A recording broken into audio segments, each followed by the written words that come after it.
Hey everyone, and welcome to today's webinar where we're going to go through the AI ABCs on where to start when you don't know exactly when to start or where to start. My name is Avi Hacker, and I'm the founder of the AI Consulting Network. And right now, AI is everywhere, and it's supposed to be helpful. It's supposed to make your day better, but with models being released on a weekly basis, people constantly telling you you have to use it, you have to use it everywhere, and it could get very overwhelming. And I just want everyone to think of the last time they kind of used AI and they put something in ChatGPT or Claude and just stared at the screen and was like, okay, great. I got an answer that might have been helpful. It's not so helpful.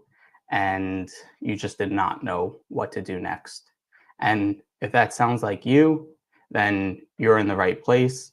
And this is just going to be a simple webinar on how to get started and where to go from here.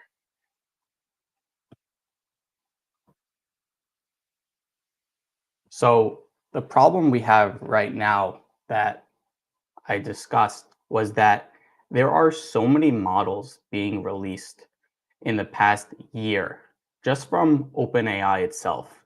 We have we have GBT 4.0, we have 4.0 with scheduled tasks, we have O1, O3 Mini, O3 Mini High, O1 Pro Mode, and that is just the models just on ChatGPT itself.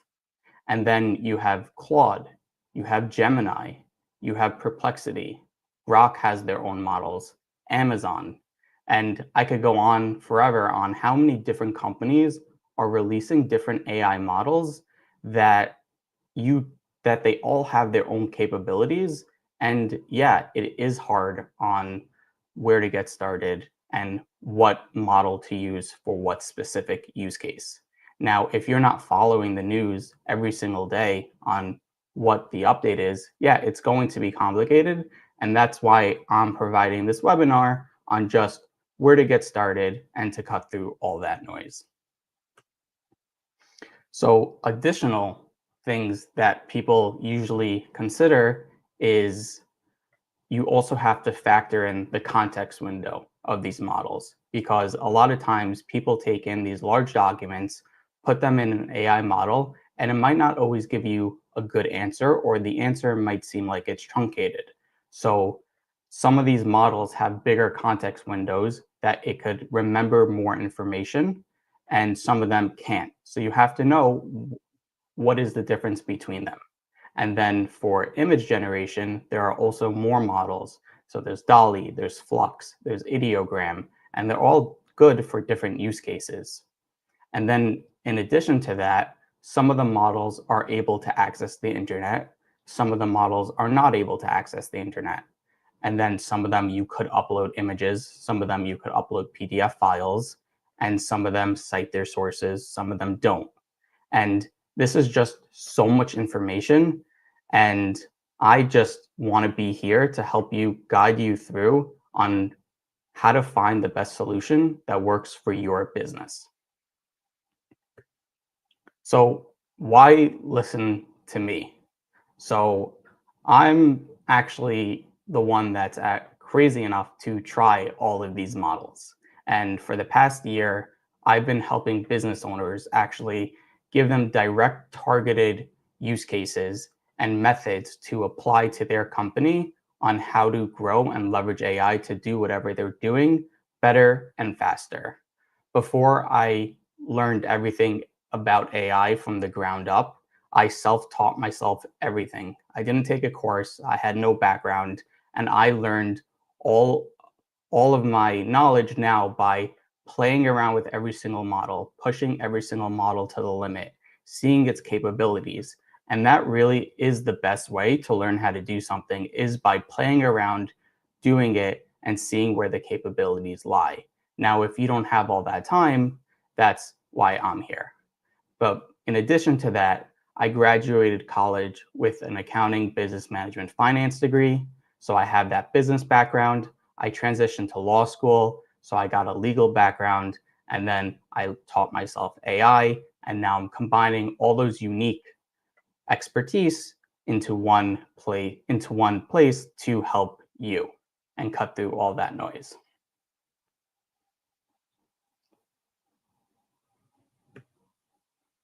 So for this webinar, I just want to stop thinking about everything I just mentioned, and we're going to just focus on three things that are the most important things, in my opinion, to get started. And that is the privacy aspect, especially with DeepSeek being released this past week and taking the stock markets and having such big implications on everything as a whole. So we really need to make sure that any model you're using has the proper controls in place to protect the data that you're putting inside of it. Then we'll go through how AI works and just show that it's not magic. It's not a magic thing that you just should get right every single time, and just learn a little bit more about how it works to give you that that knowledge about how it works, and it'll help you just understand to get better outputs. And then lastly, we'll try to give you the best use cases on where to start. So now let's just get started on those three. It's not going to be long, and this is just going to be as simple as possible. So now for your data protection on ChatGPT itself, usually if you're using the free model, which I suggest everyone upgrades to the paid plan because you get a lot more features, but the default switch is it's going to be training the model on the data you give it. So if you give it sensitive information about your business, or if you're saying things that you don't want to get out there, the setting that's on by default is that it's going to be training on your model. Or if you're going to Claude or Gemini, so whatever application you're currently using, I want you to go to the settings, go to data controls, and find the toggle or something that's similar that says find the model, that says improve the model for everyone, and then just switch it off, because then you're relying on the controls of the platform that they're ensuring that the data you give them is going to stay safe and secure. And additionally, any third-party applications that you're leveraging, just make sure that they have a SOC 2 report or an ISO certification in place, because there are a lot of startup companies that are popping up saying they'll help you with your data or help you with whatever task you want, but you don't know what they're going to be doing with your data once you submit it to that company. So I want you to make sure that every application you use at least has some controls in place that outlines how they leverage your data, and to make sure that anything you're giving them is going to be secure from a operational standpoint. Next, we're just going to go into how AI works. So I like to think of AI, and when you explain something to a friend, you give them context, you share examples, and you clarify if there's any misunderstandings. And then if they respond something back to you, then you're going to respond back if there's a misunderstanding, and trying to get them to respond in a way that is helpful to you. So of one thing that I see a lot of people do is they go into AI, they ask a question, they're vague about their question, they don't give the proper context, and they get an output that's not really helpful. So then they don't refine the question, they don't give additional support, so then they say AI is not helpful, and then they kind of give up. But AI, it's really a different way of thinking, and you have to iterate on the questions. You have to add support. So when you're not getting a response that's working for you, maybe look at the way you asked it. Did you give it the appropriate information? Did you give it the appropriate context around what are you doing? And and then it's going to give you a much better output. Another example that I like to say about this is, imagine you're hiring a new employee for your work, and now you're going to give them a task. Are you just going to say, okay, great, here it is, give me the work and expect it to be perfect? But no, you're going to have to onboard the employee. You're going to have to teach them the background about your company. You're going to have to teach them, give them samples about what you've done in the past and how you want the task to be completed in the future. So if you approach AI with this mindset, because that's essentially what it is, it it will be a much better collaborator for you. Because essentially what it is, it's just an extremely advanced predictive model. So it just tries to predict the next word about what context you give it. So the more information you give, it's been trained on billions of sets of information. So it kind of tries to tie together what it thinks the answer will be. So the more context you give it, the better the explanation will be. Now, people always think about use cases and where to get started. So AI is best for data heavy use cases. The main places that I love using AI is for content creation.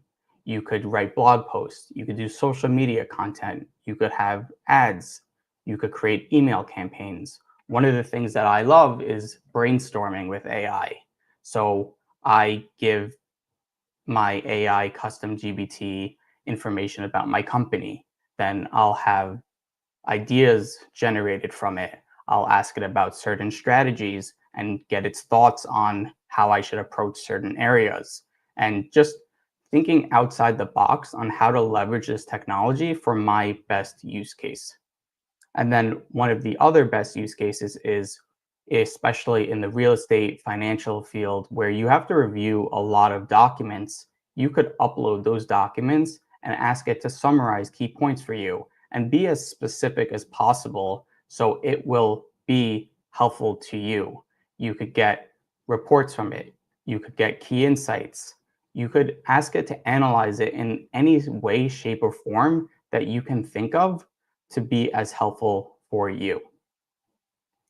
And this is just a beginning starter sheet of where to get started that I just want you to start thinking of different use cases. As a advanced tip that I love doing is I love uploading documents into ChatGPT and then turning on the voice mode. So now I'm talking to the AI and having a full conversation with it about any ideas that I may have, talking about a document. Maybe I uploaded a recorded conversation from a consulting session and I asked it how to give me feedback on the session on how I could do better. Maybe I could phrase things differently. And then I could just have that conversation. So now it even acts like a coach for me. For this webinar, I uploaded the entire presentation. I asked it, okay, great. Tell me how to present this. Tell me different ways I could kind of structure this section. And then it was just kind of talking to me and telling me how I could make my presentation better and what I should include, what I should not include. And that's just one way to really get started. Because at the end of the day, you could attend this webinar, you could think of good ideas, but if you don't actually start trying it and seeing the results yourself and playing around with it, you're not going to see a lot of good results. So I know I presented a lot of models on the earlier in the slides. So I would say just start with ChatGPT or Claude and start interacting with it. Be as specific as possible, ask it questions, upload information, make sure the data is secure, always check the answers for hallucinations, and and you will be surprised on how well it could do. Now, for this presentation alone, I normally charge a $497 fee for an AI acceleration session. But for this presentation, I'm offering this to you guys absolutely for free. If you want to take advantage of this offer, click, just scan the QR code, and I will take you through an hour session breaking down your business process, mapping out everything you're doing, give you direct insights into the right AI tools that will help you in your business, show you how to integrate AI without disrupting your workflow. And I'll help you create a step-by-step plan on where to leverage AI to the best of my ability. I'm looking to work with busy business owners that are forward thinking. They realize the potential of AI, but they just don't know where to start. And that's where I come in, and I'll help you jumpstart your process and take your business to another level. And I'm pretty sure kept that pretty short. And uh, I hope you guys enjoyed and found it helpful. And if you have any questions at all, please feel free to DM me on LinkedIn, and I'll be more than happy to help. Please scan the QR code, and I'm looking forward to seeing you in a session and helping your business grow. Have a good day.